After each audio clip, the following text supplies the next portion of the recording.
ہماری ایک بہن کی طرف سے سوال کیا گیا کہ اعتکاف کی حالت میں عورت گھر کا کام کاج کر سکتی ہے یا نہیں کر سکتی۔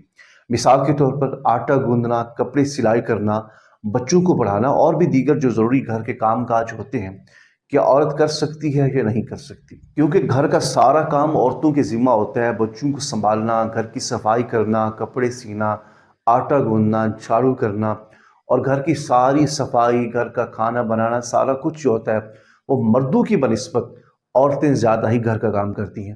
اس لیے اکثر پوچھا جانے والا جو سوال تھا واٹس ایپ کے اوپر یا دیگر کمنٹس کے اندر، وہ یہی تھا کیا وہ گھر کا کام کاج کر سکتی ہے یا نہیں کر سکتی؟ جھاڑو کرنا، بچوں کو سنبھالنا، آٹا گوندنا، کپڑے سلائی کرنا، بچوں کو پڑھانا، یہ سارے جو کام ہیں وہ کر سکتی ہے یا نہیں کر سکتی؟ جو اعتکاف کے علاوہ یعنی دیگر 11 مہینوں کے اندر جو عورتیں کام کرتی ہیں، کیا وہ اعتکاف کے 10 دنوں کے اندر بھی وہ کام کر سکتی ہیں یا نہیں کر سکتی؟ دیکھیں، ہمیں سب سے پہلے یہ سمجھنا ہوگا کہ اعتکاف کا مقصد کیا ہے، اعتکاف کی روح کیا ہے۔ اعتکاف کا مقصد یہ ہے کہ بندہ الگ تھلگ ہو کر ساری دنیا سے اللہ رب العزت کی بارگاہ میں دو زانو ہو کر بیٹھ کر اللہ سے مانگتا ہے، اللہ کی بارگاہ میں توبہ کرتا ہے، قرآن مجید کی تلاوت کرتا ہے، نوافل پڑھتا ہے، نماز پڑھتا ہے، روزہ رکھتا ہے، درود پاک کی کثرت کرتا ہے، استغفار کی کثرت کرتا ہے۔ یہ سب کچھ اعتکاف کا مقصد اور اعتکاف کی روح ہے۔ اگر عورت اعتکاف کی حالت میں بچوں کو سنبھالتی ہے، کپڑے سلائی کرتی ہے، بچوں کو پڑھاتی ہے، آٹا گوندتی ہے، یہ سب کچھ اپنی نشست کے اندر بیٹھ کر کرتی ہے، تو اس سے اعتکاف نہیں ٹوٹے گا۔ لیکن اعتکاف کا جو مقصد ہے، اعتکاف کی جو روح ہے، وہ اس سے متاثر ہوگی۔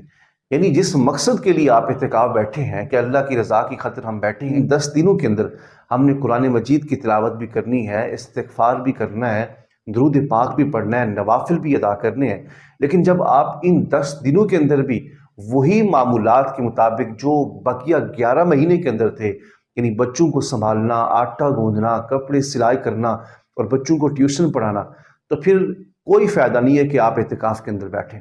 گو اعتکاف آپ کا نہیں ٹوٹے گا، لیکن اس سے اعتکاف کی روح متاثر ہوگی، اعتکاف کا مقصد جو ہے وہ متاثر ہوگا۔ اس لیے اعتکاف تو نہیں ٹوٹے گا، لیکن اعتکاف کی جو روح ہے اور اعتکاف کا جو مقصد ہے وہ متاثر ہوگا۔ باقی رہا گھر کا جھاڑو وغیرہ کرنا، جھاڑو تو کسی صورت بھی اعتکاف کی حالت میں عورت اپنے نشست سے نکل کر اپنے گھر کے صحن کے اندر آ کر اعتکاف کی حالت میں جھاڑو نہیں دے سکتی۔